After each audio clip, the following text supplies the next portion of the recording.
This is Saturday Morning Mysteries. And we're your hosts, Alexis and Grace. Good morning, everyone. Happy Saturday morning, and welcome back to another episode of Saturday Morning Mysteries, where we're your hosts. I'm Alexis. I'm Grace. And today begins Grace's second episode. Yes, Good. Thank you for helping me count. Thank you. Of our new show, Gravity Falls. We've been loving it so far. It has been a great way to start the year 2026. It's spooky and creepy and full of cryptids, our favorite thing here on Saturday Morning Mysteries. And yeah, we're loving the show so far. It's not one that we watched growing up, so we're learning about it as 30-something-year-old women, and somehow we're still enjoying it. So we're really on that enjoying note, it. We are really, and not even somehow, obviously, we are really enjoying it. Yes. So I'm going to hand it to Grace, and she is going to blow our minds with another creepy, spooky tale. Yes, I am, Alexis. It's funny you say blow our minds. Oh, good. Our minds. Worried I was setting the bar high. No, our minds will be heavily involved in this one, and one mind in particular, but we'll get to that. So today, I'm doing from season 1, episode 19, called Dreamscapers, and I picked this episode today because we have actually two pretty major villains that show up in it. And so I wanted to do this one to like get them in the scene here in case they come up later. We were talking about before we recorded this episode how this show like does have really big arcs going on, and like we're just choosing random episodes throughout it, but we're like, oh yeah, there's definitely some like through lines here that we gotta like drop a note or two in, kind of at least highlight. A little sprinkle of something in. Yeah. So one of the characters, I'll tell you just up top, because this is not his origin story episode. His is earlier in the first season. But it's a kid named Lil Gideon. And if you've come across him so far in your own episodes, yes, there was an episode introducing him earlier in the season. And I'll talk a little bit, in like a line or two, I'll tell you about him. But the other character that we'll get to seems really important. I'll just tell you about him in this episode and like how he appears in this episode, what he does in this episode. I'm not going to do a full deep dive to talk about like what his plot ends up being or anything like that, because I think he ends up being really big and a whole through line. So this will just be his introduction. So we start off our episode with Stan, Dipper, Mabel, and Wendy hanging out the Mystery Shack watching TV. And they all start cracking up because as they're sitting there, a commercial comes on TV for Lil Gideon. And Lil Gideon, Alexis, seems like maybe in one of your episodes you've come across him so far. I've come across him. I'll put it that way. You're familiar. Yeah. He is a stout child wearing a powder blue, like, tux, like a full suit, like, think 70s powder blue. He has a huge ice blonde / white, like, pompadour going on. And he speaks with a real thick Southern accent. And this is how the Wikipedia page, this is the first line on the Wikipedia page, that he is, quote, a former fraudulent child psychic. Oh, what? Like Doogie Howser, but a psychic, not a ER doctor or whatever. Pretty much, yes. Cool. Okay. So, yeah. But also a fraud. Doogie Howser was actually a doctor. Yeah, so it was different. He's just a kid doing things. He's just playing pretend. Yeah, he's just a kid playing pretend, and it got too far. Exactly. Cool. But apparently not far enough, because this ad is for his child psychic skills. But in general, Lil Gideon is extremely power hungry. And after, in his introductory episode, Mabel breaks his heart because he had a big crush on her. He naturally swears revenge on the whole Pines family, which, this is why as women, we can't have nice things. Yeah. We say we let a man down, and you know what he does? He swears revenge on our entire family. On our entire family. Like, hey, Yeah. Dipper didn't have anything to do with this, or actually maybe Yeah. he did. We haven't seen the episode. I don't know. It's possible. But It like is possible, but Stan still, doesn't care. He probably wasn't even there. Stan doesn't know who you are, little Gideon. Yeah. He doesn't even Wait, know. He so doesn't care. how old is little Gideon? Did you say his He's like name? their Or age. sorry, his age? Okay, so Yeah. that's okay. Yeah. He is also a child, but a Yeah. psychopath child. Yeah, okay. Just didn't know if he was like 8 or 12 or what, but yeah. Oh, no, that's a great question. But he's definitely a child. He's at for sure. yeah. He's not older than them, than Yes, the twins. correct. That's for sure. Cool. Okay. But yeah, so like I said, he's out here now trying to kill the siblings, attempting to steal Grunkle's livelihood, like he wants to destroy the Mystery Shack and just generally ruin the entire family's existence. Only there for the summer. Just chill. I know, just go to the beach. Go to the lake and find the gobblewonker, you know? Yeah. Do like something with everyone your else. life. Go fishing. Yeah. Yeah, come on now. So they all back in the Mystery Shack see this commercial, yes, about like his child psychic business, and they all are laughing about how much they hate little Gideon, basically. They're bonding over this hatred. Yeah. And in part of the commercial, little Gideon had said, like, new location coming soon. And it shows like a video of the Mystery Shack like being bulldozed for his like psychic tent coming in. Oh, wow. Yeah, so he's like even in a commercial being like, and I will destroy you. Yeah. Thank you very much. Yeah. And Stan laughs and is like, the only way little Gideon is getting the Mystery Shack is if he steals the deed.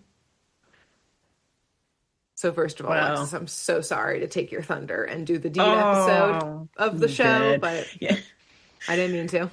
As soon as you mentioned he bought us a property, my brain did jump into like property law mode. Like, wow, that's so illegal. You can't just do that. You don't have title to this land in fee simple. Anyways. Now, what if I steal a deed? Is it mine? How does that hold up in court? For little Gideon, we'll just say sure. Do what you want, sure little thinks guy. it will. Exactly, and there's no stopping him. No amount of reason in law will ever stop little Gideon. Absolutely not. And exactly in this moment that they're laughing about him stealing the deed, they hear a huge crash coming from Stan's office. So everyone runs in to, of course, just find little Gideon there. Like one of the walls is like blown out and he's trying to like crack the safe. Stan just gets a broom and like sweeps him out of the office, like just hits him, whacks him until he's out of the office. Yeah. Okay, because he's a child. He's like, nope, go on again. And so as he's doing this, just like shaking his head, little Gideon's just screaming and yelling at him. Stan says like, no one knows the code to this vault. It's all up here, baby. AKA, it's all in his mind, and that's where it will stay. And Gideon overhears this, I guess, confession about where the code lives, which is in Stan's brain, in his mind. And Gideon gets an idea. And he pulls something out of his jacket. A maroon book. The cover of which has a giant palm on it. Are you serious? With the number 2. Ah, man. Okay. Dippers has the number 3 on it. Yes. Get out the red yarn. Put it in. I was wondering where the second book came from. Okay. Yes, where did the second book come from? And yes, it is appearing that these journals are a series, not just a standalone. And that, yes, Dipper has the 3rd installment of, I would assume that's the last installment based on the fact that, if we recall, Dipper's just trails off into the abyss in a very terrifying way and is not full, as if someone got interrupted in the middle of writing it. Yeah. But yes, so Gideon seems to have one, and we see him start flipping through it greedily, but we don't see yet what he's trying to do with it, but we can assume it's Bad News Bears, because why is he hungrily looking through this book? We'll find out. To steal something. Oh, yes. Exactly, yeah, for nefarious reasons. Right. So, back at the Mystery Shack, everyone just goes back to watching TV. They're like, well, Gideon. We'll fill that hole in the wall in later. Good thing I it's don't know what's nice going in that outside vault. today. It's Yeah, fine. It's not like they can lift it up and steal it now that there's a giant hole in the wall, but whatever. whatever. So they are back to watching TV when Suze now runs in, screaming that there's a bat in the kitchen. Mm. Everyone, of course, doesn't want to go shoo this bat out of there. So, as usual, Stan forces Dipper to go get the bat. Dipper, of course, really doesn't want to do it. He's like, why do you always give me the dangerous, shitty jobs? And Stan is like, just go do it. Like, suck it up and go do it. Mhm. So Dipper goes. The bat promptly attacks him, like to the point where Aw. we like cut to Susan Mabel like patching him up, like bandaging his Aw. head. And I'm like, get this child to the hospital. Yeah, no, he's got rabies for Yeah. sure. That is rabid. Because Yeah. even as you said, like Dipper's complaining, I was like, oh, that's not that bad. It's a bats are adorable. It's probably Yeah. so They don't want to hurt scared. you. It's daylight out. It's like Yeah. next thing, Dipper's in the hospital. Dipper should be in the hospital is the next Yeah, thing. should be. Sorry. Yeah. But alas, is just letting Oops. the handyman and another 13-year-old child They got it. They wrap him got it. up. Yeah. But yes, probably no time to take him to the hospital. I don't remember what the next chore is, but some other crappy chore comes up that Stan forces Dipper to do, like yells at Dipper from the other room to go take care of it. And Mm. understandably, Dipper is grumbling that yes, it's always him who has to do the worst work. And this is like very sad. Once Mabel and Suze leave the room, Dipper starts to wonder aloud if Stan actually hates him and Oh, like geez. doesn't want him there, is like that's why he's doing all of the bad work, where like Mabel just gets to hang out with Stan while I actually do all of this crap. Mm. Like, what is it? What's wrong with me? Why doesn't he like me? Does he not want me here this summer or at all? Aw.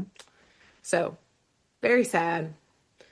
And then we cut to another sad scene in which another child could use attention from a parent or loved one.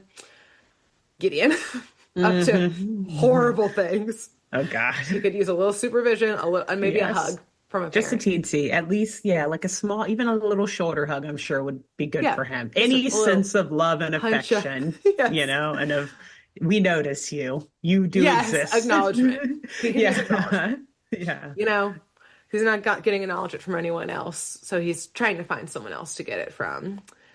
And we see Gideon off in the woods, standing in front of a totally normal circle of lit candles with a photo of Stan in the middle of it with a giant Hmm. X across his eyes. Hmm. Normal. Normal. Not desperate for a father figure, clearly. At all. At No, all. No, not no, no. traumatized at all. Nope. Totally normal 10-year-old things to Yeah. do. And Gideon opens up his mystery journal, the second journal. No. And Okay. let me tell you about the page that he pulls up here. So on the left-hand side, the title simply says, Creature number 326. And Hmm. there's a note scribbled that says, This triangular being has been in my dreams for weeks. Hmm. And then we see the picture of, if you remember my first episode, Alexis, I told you about the little glitch that happens in Yeah. right after the title sequence that you have to Hmm. like work so hard to pause and see, like I had to. Yeah. It took me like a minute and a half to do. Worth it. Absolutely worth it for this exact moment. That yes, it's our top-hatted pyramid that was in that Hmm. little glitch. Yeah. It's got the concentric circles around it with the symbols. Like the pyramid guys in the inside circle. Outside circle has all of these symbols, Hmm. including one I noticed that in this episode, Stan's fez has a fish on it. And Ah, there yeah. happens to Hmm. be a fish in this concentric circle. Interestingly. Interesting. Interesting. A Oh little my note here. goodness. Yeah. But yes, and then in the center we have our Huh. glowing pyramid with a single eye. He's got a bow tie, top hat, and arms and legs. And then on the right hand side, in all caps, it says summoning with a Oh. bunch of instructions beneath it. Oh, great. And there's a note, just a quick note on the side above another drawing. And the note on the side says, He's in my wallet, right above a picture of, very familiar to us in the United States, a US dollar bill with a pyramid on it. Just a little Mm-hmm. nod to the writers about Yes. every single conspiracy secret society ever. Ever made in the United States of America. Yeah. Made in the USA, baby. Baby. So Gideon starts speaking or like saying the instructions under the summoning spell. I can only assume is supposed to be Wonderful. Latin.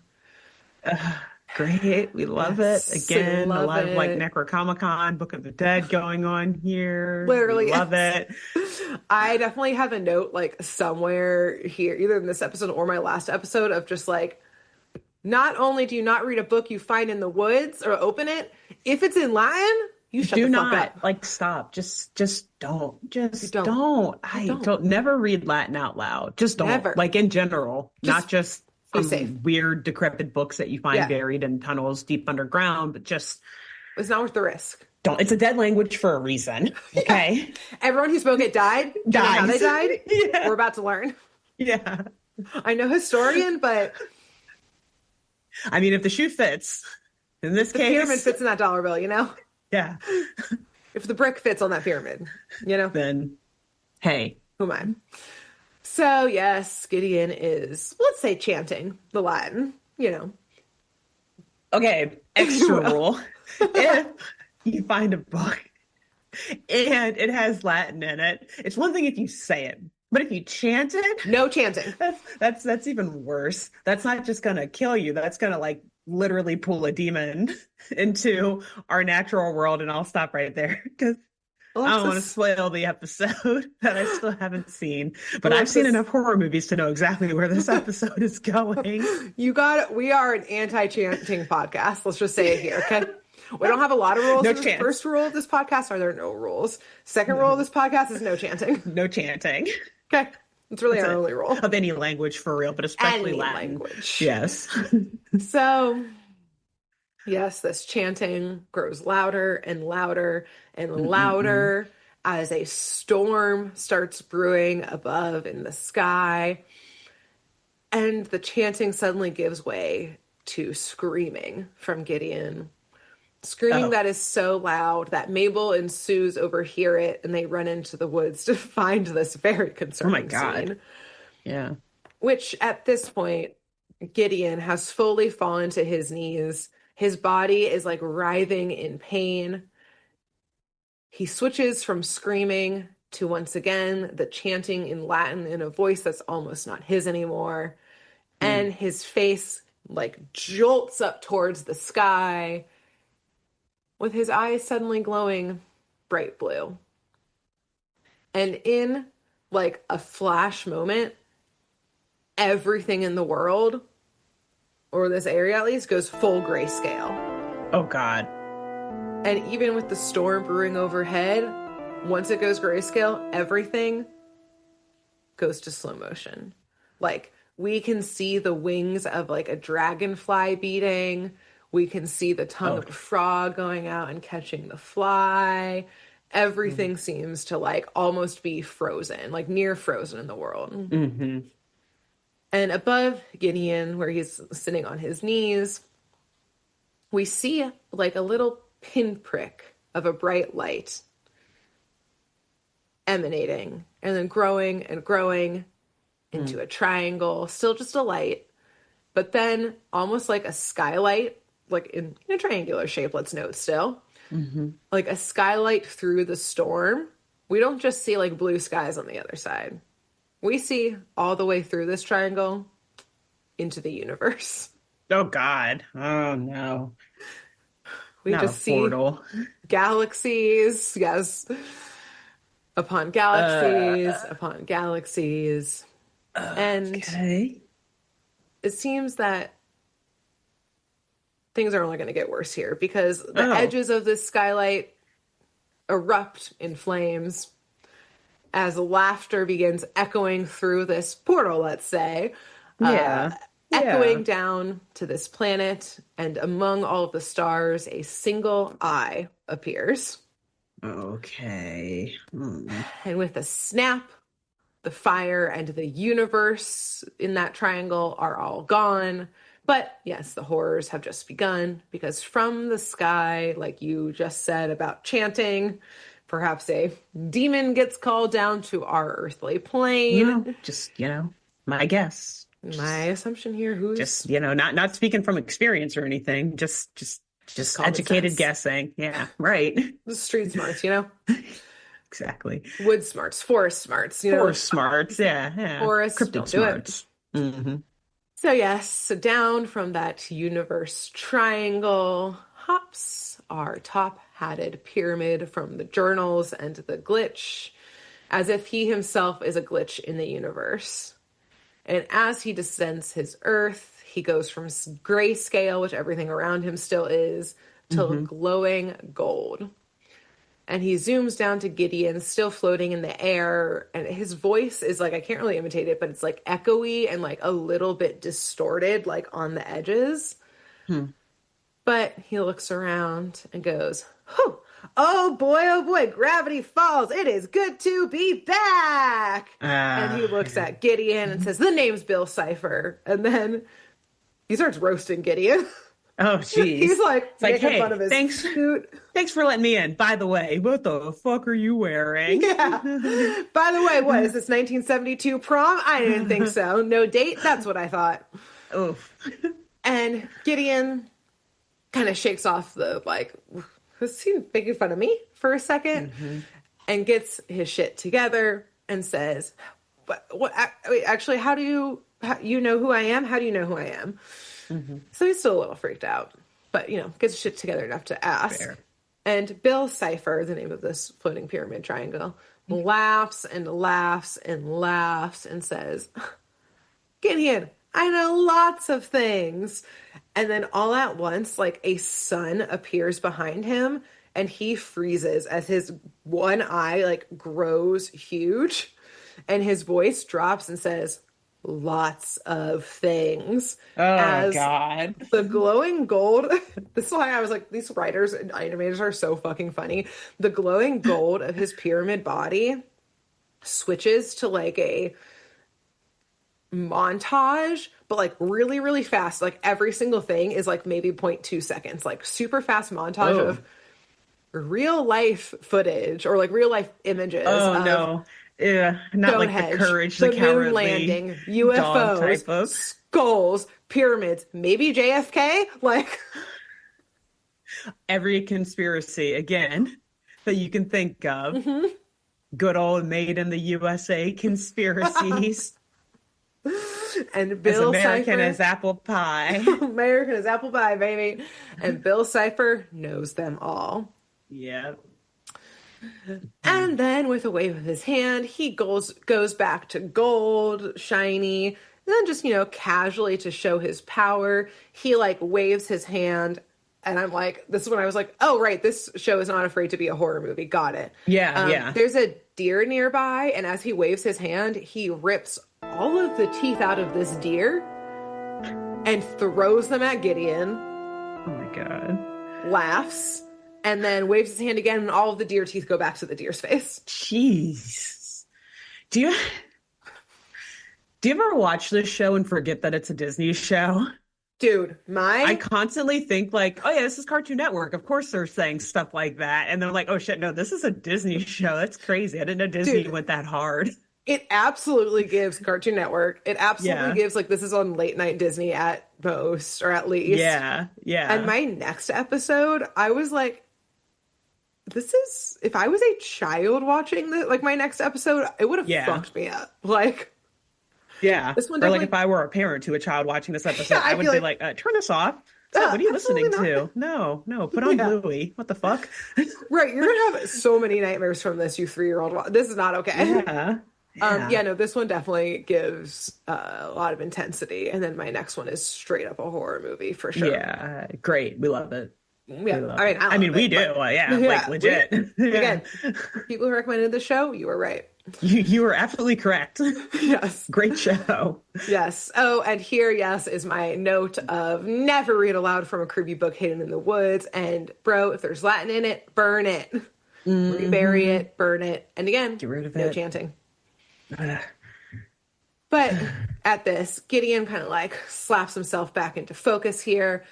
He's the one who summoned this demon. He has to listen to him, Gideon. So he shakes off how terrified he is and yells at this demon that he must do him a favor. And Bill, of course, laughs at this, like, sure, I'm going to help you. Again, looks him up and down. Out. Yeah, right. But Bill's so Gideon, sassy. Good Bill, Lord. that was kind of fun. Sass Like, I don't want to master. say it, but he's kind of fun. Yeah, Yeah. yeah. I mean, sometimes the end of the world can be like a party. And Might as Bill's well. gonna make it one. He's got a top Yeah. hat. It's gonna be Yeah. a party. That's how you know. This is party top hat. Yeah. Okay. Top hat, bow tie. He's going somewhere, you Yeah. know? And so Gideon goes on, though, stealing himself and says that Bill Cipher, as his favor, must go into the mine of Stanford Pines and steal the code to his safe. Mm. And this, concerningly for us and Mabel and Suze, who are watching all of this, by the way, still. Oh, that's right. Oh my God. Yes. I forgot they were Honestly, there. thank God. Yeah, They're true. serious. Yeah. We need witnesses. Yeah, no one's going to believe this. Mm-mm. But the mention of Stan gives Bill pause. And he slowly repeats Stan's name. And again, we see like a flash in like his pyramid of Stan and then of a golden symbol on red, like a red background. And the golden symbol is glowing. And it's not one of the symbols in like the concentric circle. We've seen this symbol like a little bit in the book, but it's like, it almost looks like what I would equate to like in a sci-fi movie, how they would do like alien writing. It's like dots with like lines in different directions, Like kind sort of of thing. like hieroglyphs, kind of. Yeah, it would be like But alien hieroglyph language type of vibe. Okay. And then he goes, yeah, I'll do it. Of course, yeah, no problem. I'll totally do this. As long as Gideon, you help me with something afterwards. We can work out the details later. Mm. And Gideon, let's remember, is a child, so doesn't Yes. know never to make a deal with the demon or whatever this is. Yeah. So Gideon shakes on it with Bill. Bill, laughing, like floats higher back into the sky with a portal opening behind him as he echoes, God. or as he says in like an echoing voice, remember, reality is an illusion. The universe is a hologram. Buy gold, buy gold. Okay, bye. Floats off. And Okay. and I was like, I love these writers. And the world at this point returns to color yet again. And Mabel and Suze get the fuck out of there to go ward Dipper and Stan and Wendy and everyone they possibly can. They are screaming for help as they run back to the Mystery Shack, where they find Stan fast asleep in his armchair in the living room, just old man snoring. No one's waking that up. No one's getting through there. Let him dream. Let him sleep. Maybe don't let him dream. Put a very short pin in that. Never mind. Oh, yikes. That's right. Okay. This is called Dream Chasers. What is it called? Dreamscaperers. Yeah, something like that. But dream is definitely in the title. Yes. And Dipper is there and he calms Seuss and Mabel down. And Seuss is like, we just saw a triangle guy who's going to invade Stan's mine. And Dipper kind of nods, being like, wait, triangle guy? I've seen a triangle guy before. I've seen, okay, hold on. And he gets his journal out and flips through it until, yes, he sees the drawing of what we now know is Bill. And we read from the journal here in this third journal. So the second one only had like creature 326. Here's how to summon. And in this journal, the whole page is dedicated to Bill Cipher, the pyramid, with different codes that are crossed out. A quick scribble, because again, this third journal, real scribbly, one could say. It says, is he watching me? Another scribbled note that says, the most powerful and dangerous creature I've ever encountered. There's also throughout these pages, what I can only assume, we haven't used this word as much in any other series except for this one, a spattering, perhaps, again, of Yeah. blood. Yeah. There's red dots all over Oh. these pages, Oh, like great. Oh, including across the words, do not summon at all costs. Just Jackson Pollocked blood great. everywhere. Love it. Spatter. Just Spatter throwing art. a little, little extra pizzazz into it Yeah. all, An you know? emphasis on the do not summon Yeah. of it all. The do not summon, exactly. Emphasis on the danger of everything in this book, but particularly Yes. the thing with the most blood on the page. So, Yes, yeah. equals the most dangerous problem. There's a Yeah. direct correlation, I would say, Yeah. between these two things. And behind them, Stan is shifting and grunting in his sleep, and they all turn towards him as now Stan's eyes start glowing blue and his body starts convulsing. And everyone realizes that Bill Cipher has arrived. So now the kids are reading the blood-covered pages with more urgency, learning that you can follow Bill into someone's mind. And honestly, Dipper's a little hesitant here. He's like, why should we help Stan? Like, Stan doesn't care about us. Stan doesn't do anything to help us. Like, why would we go help him now? I mean, Dipper's being real moody 13-year-old about doing chores. yeah, At the right. moment. I was gonna say, it's But just some chores, bro. You have a house over your head and food in your belly, you're don't you? staying Go at, save your fucking uncle. yeah, you're Yeah. staying here for free. Okay? Yeah. If he's gone, you're gone, my man. Yeah. Mm-hmm. So Seuss and Mabel convince him, and they set up their own, occult-like candle circle, do their own dangerous Latin incantations, and all their eyes glow blue as well, and they all are able to launch into Stan's mind. So they enter to be right in front of the mystery shack. Only it too is all in grayscale. Everything is slightly distorted here. It's all a little fuzzy and glitchy, and parts of the mystery shack, it looks abandoned. Parts of it seem to be just falling off into, the abyss, Oof. if you will, just kind of as they get further and further, gets more faded and glitchy. And right as they land in this dreamscape, Bill Cipher appears in front of them, and Mabel, our little badass, runs right at him, Oh God. fist ready, screaming, Yeah. ah! And Bill just swallows her. She's Oh, whoop, God. into his pyramid, and then he just spits her right back out. And very interestingly, Bill, laughing, says he's so happy to finally meet Stan's family. And he names them, but not by their government names. Pointing to each one of them, he points at Suze and goes, "Oh yeah, nice to meet you, ? At Mabel, he goes, "Shooting star." And at Dipper, pine tree. And interestingly, those are all symbols in this concentric circle we usually see drawn around Bill. So we've now seen 4 of the I don't know how many symbols come up directly related to people. Each of the members. Shack. Yeah. And then you said one of those was the fish too, that's on Stan's fez. Yeah, that was on Stan's fez. Yeah. So each of them has their own symbol. Yes, that appears in these drawings, interestingly. And Bill knows them by these. By symbols, that. it would seem. So it's interesting. Yes. He recognizes them, but he's never learned their actual names. But they aren't referred. Okay, interesting. Yeah. Which, could just be a 30 Rock Jack Donaghy move, which is always call someone by the wrong name as a power move. Yeah. Oh, wow, it's so great to see you again, Cheryl. My name's Karen. Name? Oh. Yeah. All right, have a good one, Cheryl. You. Yeah. Yes. Or it's either that or say, "Oh, nice to meet you," when you meet them for the 4th time. Yeah. Power moves. Power move. Yes. And Bill, all about those power moves. He's full of them. Yeah. So, right after he says this, Bill shoots Dipper right through the chest with a laser beam.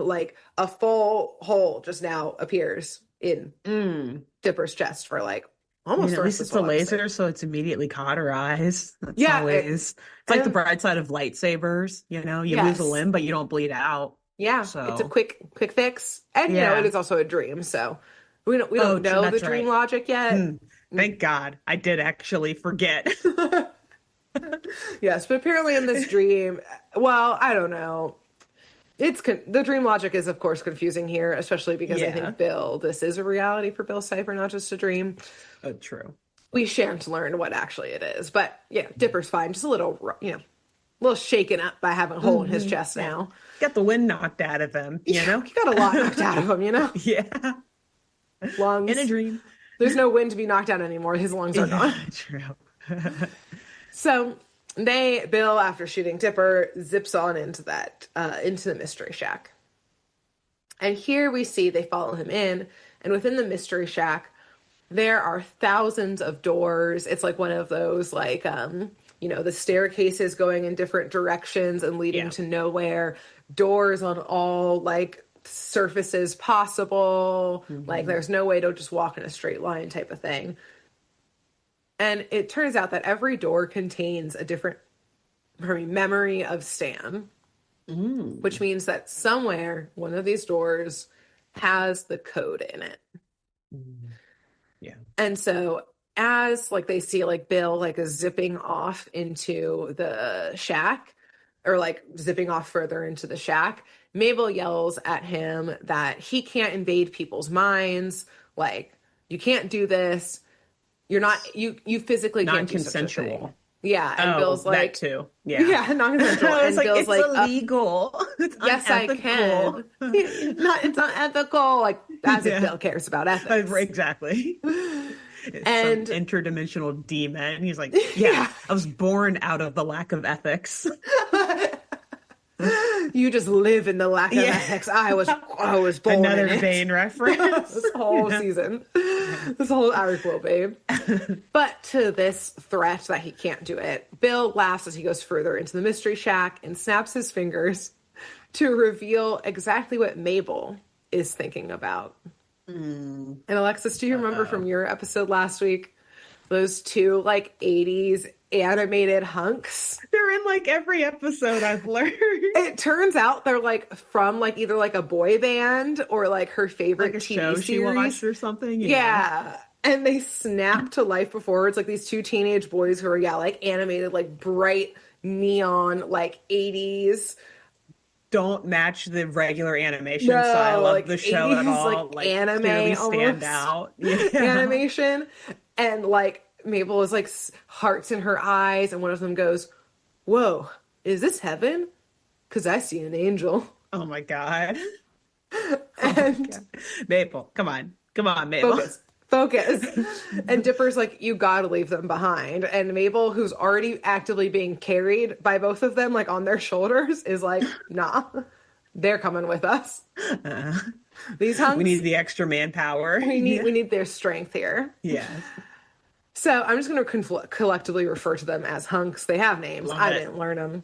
I don't care. That's their name. Exactly. Neither does Mabel, probably. Descriptive. Mhm. So yes, they go deeper into the shack. They're passing doors that say like fears, hopes, dreams. They all start opening up doors to see different memories.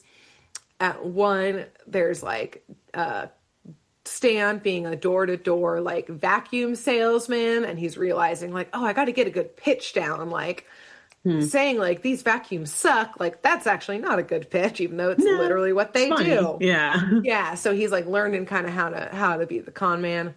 My favorite door that he opens is they open a door to Stan in jail, looking at his jailmates, saying, "You two are the best jailmates, Colombian prison lord or like drug my lord God. jailmates a guy could have." And then the two prison mates in this Colombian jail are speaking to each other in Spanish, saying, "We can't wait until this guy dies." Oh. Like, we can't wait until this white guy dies. Or like something horrible like that. Yeah. Oh, poor And Stan. just, and a little more backstory here onto Stan's life. The Yeah. good times Yes. and good memories by Stan. It's quite a colorful history. Colorful history. Mhm. And they pass a door that says Dipper on it. It Mm. says Dipper memories keep out. And Oh, everyone is like, all right, well, don't go in there, Dipper. Like, I obviously, mean, like, this is clearly a private member. Like, do not go in there, sir. And Dipper is like, but I want to, like, this will confirm if Stan hates me or not. And everyone's like, hmm yeah, don't do that to yourself. Like, keep it moving. yeah. Stan's mind is invaded by an interdimensional demon right And by now. them too at this point. I was Yeah, just thinking about it like, yeah, we shit on Bill for not getting consent to do this. They also don't have consent. Like, I wouldn't want my exactly. family members just like perusing through my Yeah, deep especially my memories memories and of thoughts them and too. dreams. Yeah, right? Like, Mm-mm. no, let's move Keep forward. it there. Look for the Yeah. code. Look for the I feel code, like your this is kids. it's gonna be an experience for Dipper if he goes in there. But we'll Well, as just you can yeah. obviously assume, as Yeah. everyone else goes on, Dipper, of course, sneaks in there. hmm And so he sneaks into it's like within that room, there's like a bunch of other doors and that kind of stuff. And Dipper just like creaks open the first one he finds. He knows he's got to move fast. Everyone's going to know he's gone and obviously know that he went in there. And hmm so he like just like opens it just a little bit. And it's a Just take a memory, peek. just a little peek. And he sees himself in there like chopping wood or like struggling to chop wood. And Stan is sitting on a bench, like on the porch of the mystery shack with Suze. And all Dipper overhears is he is weak, he is worthless, and everyone just wants to get rid of him at this point. hmm And so, of course, that's enough for Dipper to hear. He closes that door back up, obviously confirming everything that he's been thinking, which is Stan hates him, thinks he's weak, wants to get rid of him. And so we see Dipper, yes, leave the Dipper memory, his own memories room, Yeah, Dipper memories room, it's weird. which we knew was a bad idea. Warned And you. everyone else, though, has continued to open doors and they feel like they're so lost, like they're not seeing anything. This is Sue's, Mabel, and the hunks.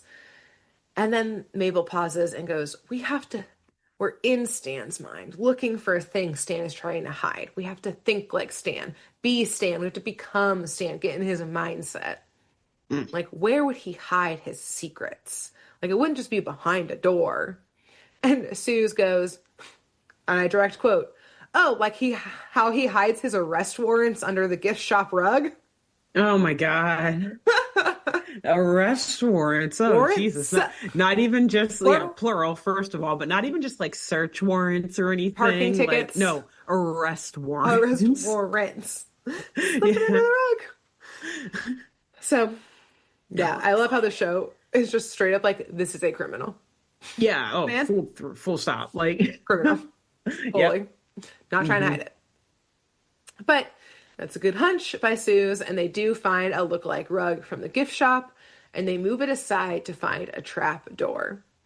And so they open up that trap door, and inside it is a memory of Stan putting in the code for the vault. Like, I don't know, it's like 6-digit code or something like that, and they see him starting to punch it in, and they're like, we have to destroy this door. Like, we don't know how to, like, we can't, like, take it with us. We can't, like, take this with us somehow. Like, the only hmm solution is to fully destroy it. And Mabel casually finds an axe along the way, and she's Yeah. like, You know, let's they're there. go. Let's do it. But Suze stops her, and he's like, no offense, kid. You're a child. I am a large grown ass man. I can destroy this with us. Like, you're a child with a Yeah. huge weapon and a Yeah. splintered Please door. hand that Like, over. Yeah. yeah, like, let me take care of this. And Mabel's like, okay, yeah, that's a pretty good point, Suze. Good. And so the way Suze decides to go about destroying it is, again, this is dream world, so like anything can happen. He holds his hand out and the door starts slowly rising. And everyone's pretty impressed, but a little confused as the door and his arm starts glowing blue. And also, like, even more Oh. confused when another Suze suddenly walks down the hall Oh no.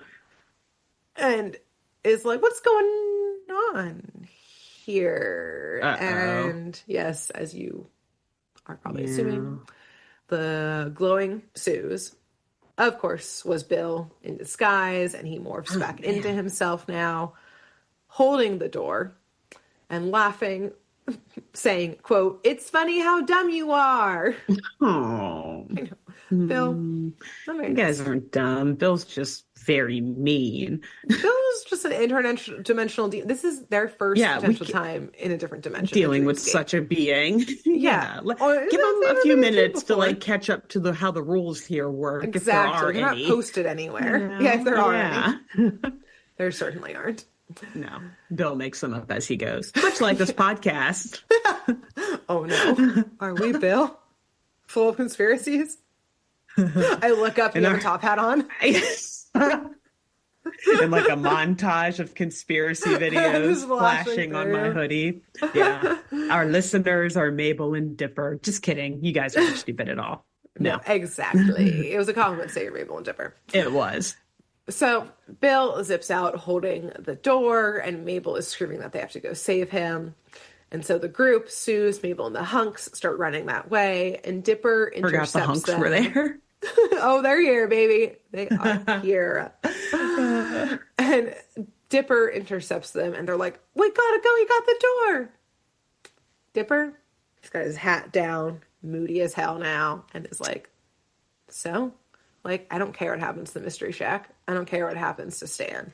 Like, get over yourself." I know. God. Calm You're not down. the center of the universe, you little preteen. Hey, guess what? You're dweeb. 13. Everyone does hate you and wants to get rid of you. Yeah. But that doesn't mean you have to hate yourself. You'll grow out of it. Or your uncle. Yeah. Yeah. Come on now. It's just life. Yeah, it's just like that's what being 13 is. You were annoying, and that's okay. We all were. It's rite of passage. So Mabel, Suze, and the hunks don't give a shit. They just push Dipper out of the way. They're like, yeah, deal with that on your own time. We're going to go save Stan in the Mystery Shack. And right as Bill is opening up the door to watch the memory and get the vault code, Mabel has found along the way a Nerf gun.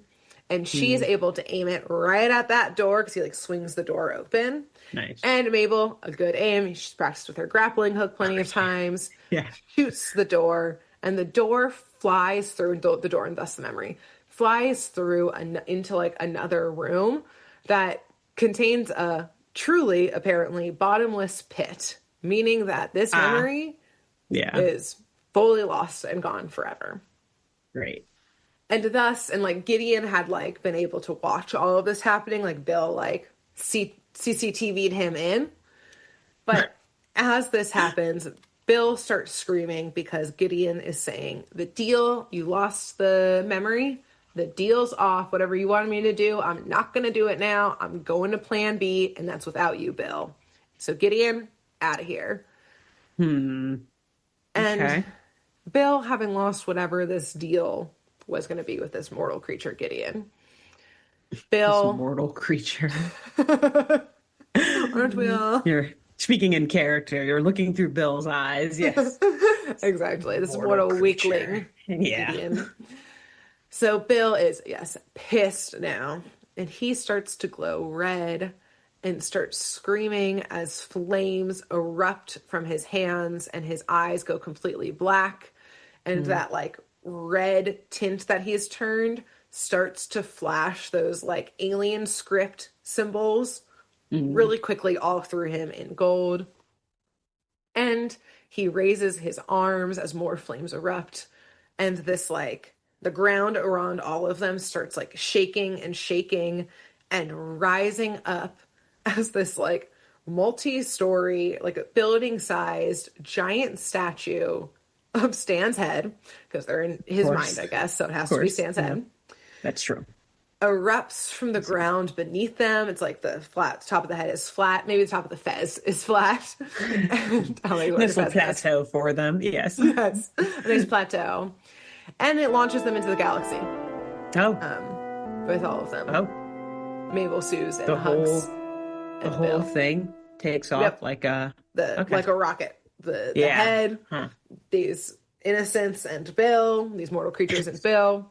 Naturally, Mabel, Suze, and the hunks are all screaming as Bill now grows bigger and bigger and bigger, and lightning starts reverberating from his arms. So, oblivious to all of this, Dipper is trying to find his way out of the mystery shack. He's going to find his way out of Stan's mind and is over this shit.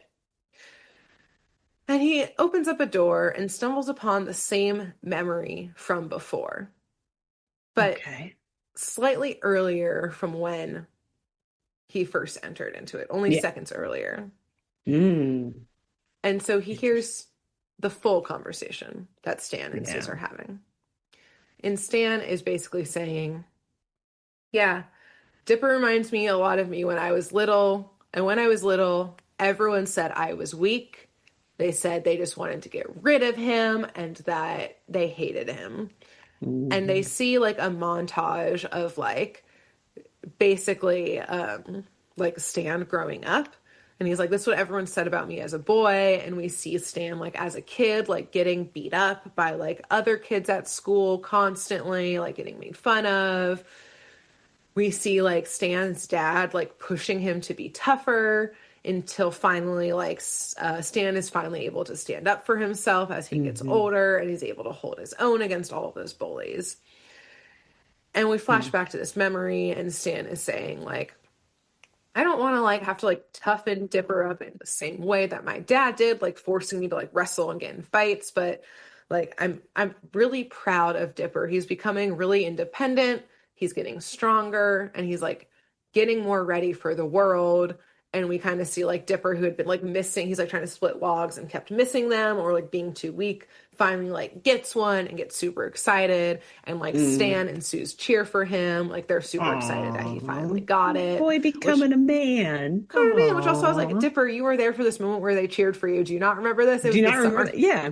Like 2 weeks ago. Yeah, right. Well, you know how 12, whatever preteens are. He's like, I don't remember that at all. That was, I thought that because you told me to do errands and chores today that you hated me. I didn't know that you still liked me from 2 weeks ago. Exactly. I can't remember what happened 2 weeks ago when you congratulated me. Yeah. Yeah, you're absolutely correct, actually. Gotta live in the moment, baby. What are you doing? I don't live in the past. And that moment is me. Only, exclusively me. And Dipper, though, was like so enwrapped with this like memory and like the good side of it that he actually stumbles into the memory. Like he had just been watching it, but he like finds himself stumbling in, which Stan and Sus look immediately and stare at him. Okay, shit, that was my next question. Like, do they see him there? Is he? They see him here.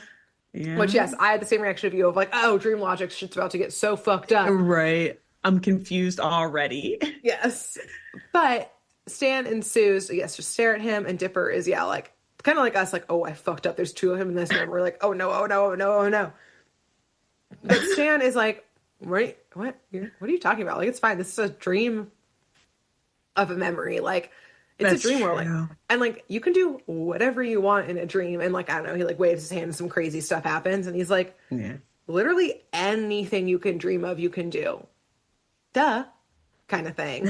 I guess. And this lovely moment where like Stan is telling him, the dream logic, which I guess there is none, you can do anything you want, is interrupted when Dipper finally hears the screams of everyone else. And he finally does go and like try and help his family and friends and the hunks from this. And we save the hunks. Gotta save the hunks. That's we know they're number one on his list. Dipper's like, I gotta save those hunks. And Mabel and Sus. And Mabel and Sus, I guess. And back on the floating head in the universe, which is all part of the dream, Bill screams, "Eat nightmares!" And he zaps everyone, making their nightmares come true. Sus apparently has some recurring nightmare of like a British detective who's a dog. A British dog detective. So great. That dog appears and starts screaming. Okay. Yeah. Mabel's nightmare is two-part. First of all, the hunks. Okay. Shot into the abyss. They're gone. Oh, good. Okay. I thought you were just going to say shot. I was like, Jesus. I wouldn't put it past the show at this point. That's crazy. Yeah. Shot into the abyss, though. Okay, that's fine. A little better. Cool. More age appropriate. Yeah, more Disney Channel appropriate. Cartoon Network, though, Probably would have shot They him. would have just been shot. Yeah. Maybe with a laser gun or something, but they would have been shot. You're right. But Mabel's second part of her nightmare is that she turns into a hideous ogre and is no longer adorable. Aww. Her like face morphs and gets all huge and crazy and green and warty. Fair. Yeah, I mean, also scary. I don't want that either. But if you remember, Dipper knows that you can do anything you want. And so Dipper like explodes onto the scene like superhero pose. He's floating in the air with like his own blue aura emanating from him. Nice. And he screams to Mabel and Suze that, yes, he learned that this is dream logic, so you can do whatever you want. And he starts shooting beams right through Bill, like seemingly actually taking hits and chunks out of the pyramid. Yeah. Taking this directive, Suze starts shooting lasers from his stomach. Suze always somehow ends up shirtless in the episodes. There's like no... This is 1,000% correct. Thank you for just saying that out loud, because I've noticed that now, but I never really like put that together as a character trait of his. But yes, somehow he does. Every episode he's ends with no shirt on. Yeah. So he's shooting lasers from his stomach. Mabel yells, "Kitten fists!" And little kittens appear on her fist, just the heads. Hell yeah. And she starts like punching the air. Kitten fists are attacking, as are laser beams from Sue's stomach and from Dipper. But Bill shoots at them again. And Mabel, who I was like, Alexis and Mabel just... Oh no. Two peas in a pod, perhaps. Two peas in a ball, perhaps. As Mabel yells, "Yes! Hamster shields, activate!" And around... That's my girl. She knows how to win every battle. And around Mabel, Suze, and Dipper, yes, the human-sized hamster balls appear. I love they brought him back. She's still thinking about those hamster balls from episode 2, man. Stop. She wants them so bad. She dreams about them. Those lasers just ricochet right off of them. And they all join together. And at this point too, Mabel, after the hamster shields, she also like raises her hand behind her. Rising back up on the platform from the abyss, now playing guitar and the drums, are the hunks. They're back, baby. Just like, rise, my warrior. Rise, my hunks, rise. Yeah. The warrior hunks. Just like rocking out. Really cool. Awesome. And so now they all join together saying that with basically the power of friendship, they can imagine Bill's worst nightmare, which is a portal out of Stan's mind. And so they all basically like start imagining this, and a portal starts opening up beneath Bill, like crackling, like electricity all around it. Again, we can just see kind of the abyss. But Bill has had it with this shit. He screams and then snaps his fingers, and everything around them goes white. Oof. Which you hate to see it when it gets to this point. Yeah. Another abyss. Just this is the worst type of abyss. The endless white all around you. And Bill dusts himself off. He adjusts his top hat that had gone askew. And he says, "All right, fine. I'll let you off the hook this time. Obviously, I'm not getting that code. Gideon's off doing his own thing. Screw that kid. But know this." And he, quote, says, "A day is coming in the future where everything you care about will change." And as he says this, a glowing hand, like with its palm out, like on all of the front of the journals, appears behind Bill. And he says, "Remember, I'll be watching you." And as he says that, everything starts to glitch again, glitch in and out, even the white all around them. And Mabel, Dipper, and Suze find themselves waking up on the living room floor right as Stan also wakes up. And it's a nice reunion between all of them. They're like, hey, Stan, how'd you sleep? And he's like, oh, I don't know, weird ass dreams. And they're like, crazy. Wow. We What did you must have eaten something strange, crazy. Huh? Weird. But this moment, and Stan does embrace him in a hug, knowing that he doesn't hate him, is interrupted as Gideon blows up part of the mystery shack. Another wall? This was his plan B. Dynamite. And we hear a bunch of construction equipment coming in. And this dynamite, though, exploded the vault. And we see Gideon hold up the deed. And that's the end of this episode. Oh. Because, I mean, here's the thing. I think this is the second to last episode of the first season. Yeah. And it's like a two-parter, and the second part is like getting the Mystery Shack back from Gideon, which, like, sorry, spoilers. There's a second season in which they're back in the Mystery Shack, so like... So we already know that obviously happens. It happens, or at least in hindsight, we know that because now... Contemporaneously, if we were watching this, we would be like, oh my God, what happens? Yes. But now we know. So, okay. And like, I'm not doing that second part. So like, I'm just telling you, like, cool. They clearly, I guess, get it back somehow from Gideon, because in the second season, they're back in it. So like, it's the same Mystery Shack. They didn't like move to a different town or rebuild a new place. So yeah, interesting. So there we go. That's the end of this episode. Nice. Well done. Thank you. That's actually, so I was wondering, and it's funny because from earlier today, I have our episode tracker opened over here. And so when you said the name of the episode, I was like, wait, what? And it is the second to last episode of the season. So I was wondering if this one ended on a cliffhanger or if the next one did, because I remember them saying that the first season ended on a cliffhanger, but I didn't know if it was like a two-parter thing or what. And I was worried that I was like, oh God, Grace, is she going to keep us all on the edge of our seats? Except we know. I'm just going to spoil the next episode somehow and say that. I don't know. I've seen stuff in season 2 and they're in the Mystery Shack, so it seems okay. Nice. Seems like it all worked out. Yeah, probably. We'll see. But who knows? Now I'm interested, though. After I watch this episode, I'm probably going to go ahead and watch the last episode of the first season, too. I didn't want to quite yet, but I was like, I'm going to definitely watch it. Yeah, eventually. Since I'm not covering it, you are free to do it. And I mean, that's like why I went ahead and watched the last 2 episodes of the second, or the last episode. 2 of the 3 last episodes of the second season, too. It's like, I gotta know what happens, and Grace isn't covering them. So, exactly.